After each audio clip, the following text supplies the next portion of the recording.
Today's 2-minute fairy tale is a really fun Iraqi folktale about the Tanabilah. Basically lazy people who would rather die than do work. Apparently there's a word in the Arabic Iraqi dialect called tanbal, which means dullness, indifference, laziness, and the plural of it, Tanabilah, is like the lazies, like a name for people who just are scrubs. The story begins with the caliph, or the head of Baghdad, getting all these requests because there's a problem in the city that there's a huge elderly population and all these people who can't work, don't have income, food, or shelter. So he creates basically a nursing home, what they call elder housing. Apparently, according to the article I read, this is one of the first recorded instances of elder housing. Anyway, it includes, beds, bathroom, library, a garden, 3 meals per day, and caregivers like nurses and stuff.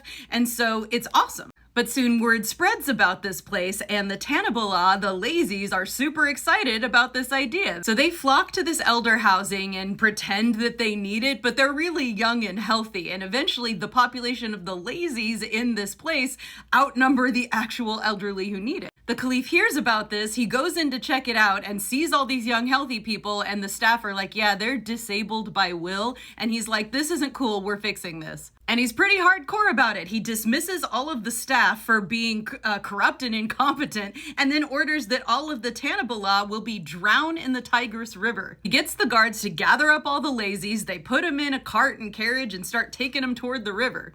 On the way, they stop by this farmer who's got lots of land and needs lots of labor. And when he's like, where are you guys going? And they're like, we're going to go drown these people. He's like, well, I'll give them a second chance. I will let them work on my farm. I'll feed them dry bread. They can drink from the river and they can stay in my farm rent free. And so the commander's like, this is pretty good. And so he goes to the lazies and he's like, all right, to the head of them, this is what's going to happen. The leader says, and who will moisten our dry bread in the water and feed us? And the merchant says, you will. It is the bare minimum effort from your side. And the Tanbal turned his head to the commander of the guards and told him, quickly, take us to the river, follow the orders of the caliph. Because they'd rather die than do the barest minimum effort. And that's the end. Hopefully you don't have that many Tanabilah in your life.